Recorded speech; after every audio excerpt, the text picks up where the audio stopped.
Welcome back to the Daily Bread Bible Study series. We are looking at day 27 here at the end of Exodus. So Exodus chapters 38 through 40. Today we will be wrapping up Exodus and seeing all the different things that are made, how things are established in the tent of meeting, the tabernacle, and we'll see the completion of the goal of Exodus at the end. So we get to talk about it in chapter 38, the making of the altar of burnt offering. We see the making of the court of the tabernacle, which means our heroes Bezaleel and Aholiab are busy at work alongside all the skilled volunteers of the 12 tribes of Israel.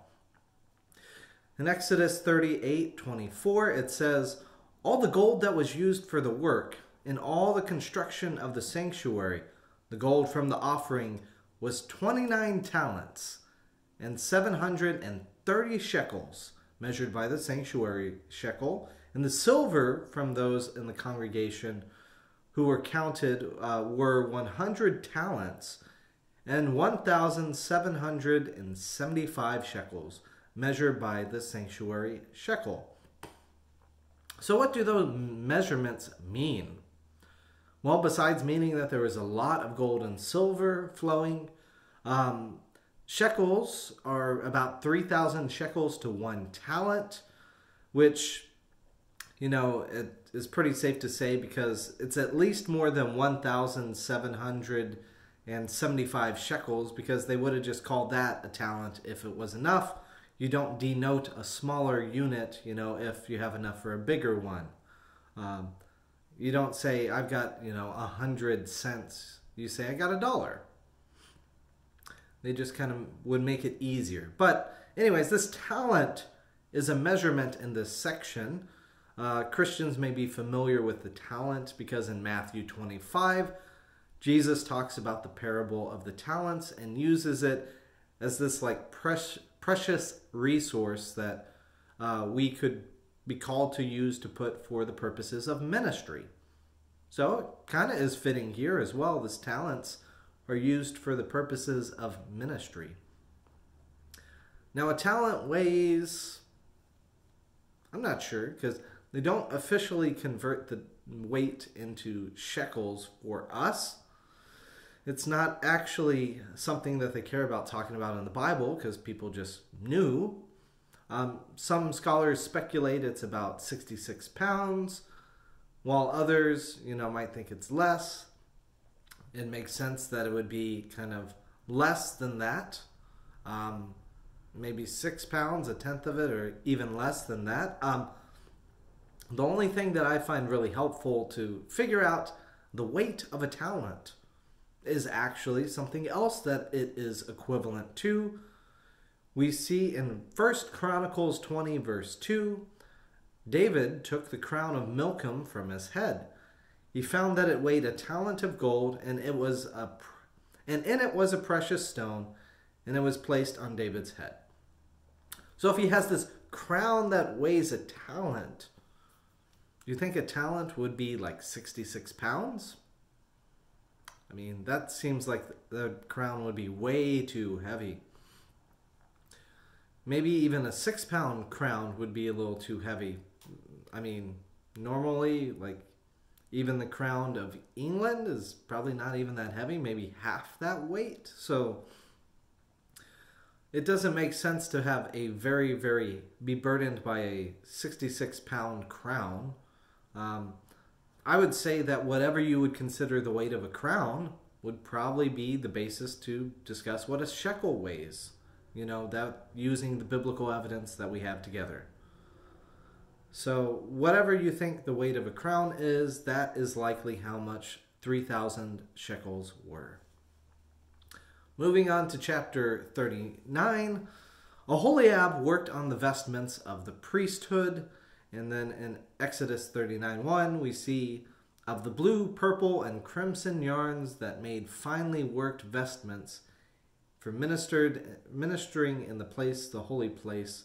They made the sacred vestments for Aaron, as the Lord had commanded Moses, And he made an ephod of gold, of blue and purple and crimson yarns, and of finely twisted linen.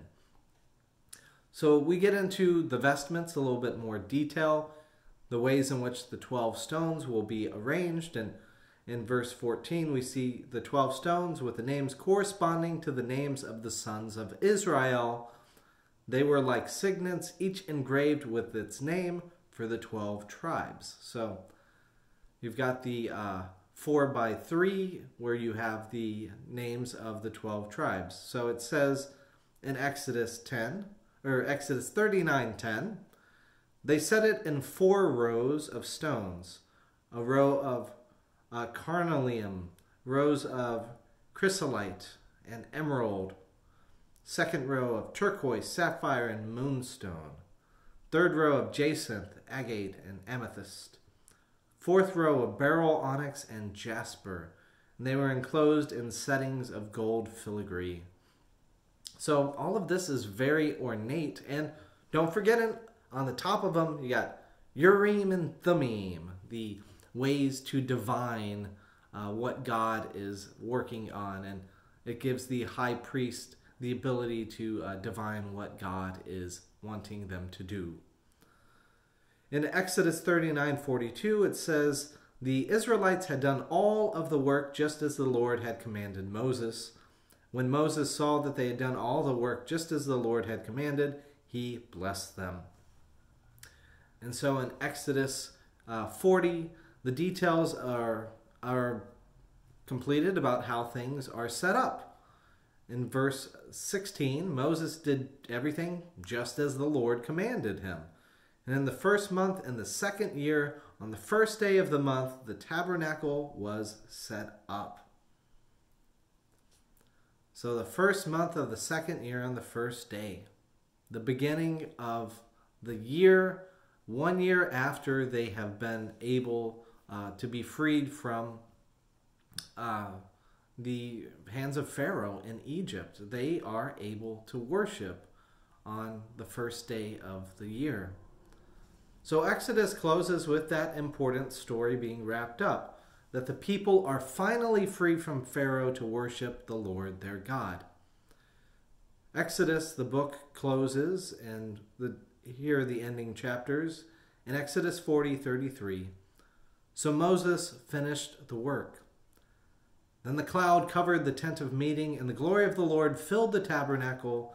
Moses was not able to enter the tent of meeting because the cloud settled upon it, and the glory of the Lord filled the tabernacle. Whenever the cloud was taken up from the tabernacle, the Israelites would set out on each stage of their journey. But if the cloud was not taken up, they did not set out until the day on which it was taken up. For the cloud of the Lord was on the tabernacle by day, and the cloud was and fire was in the cloud by night, before the eyes of all the house of Israel at each stage of their journey. As the Lord promised when God delivered them from the Red Sea, with the ability, with the clouds and the fire, the pillar of fire, God's mighty presence will be and guide these Israelites through the wilderness as God is purifying them through worship to be able to inherit the land God has promised. So that's the end of our story here for Exodus. We get into the book of Leviticus next time.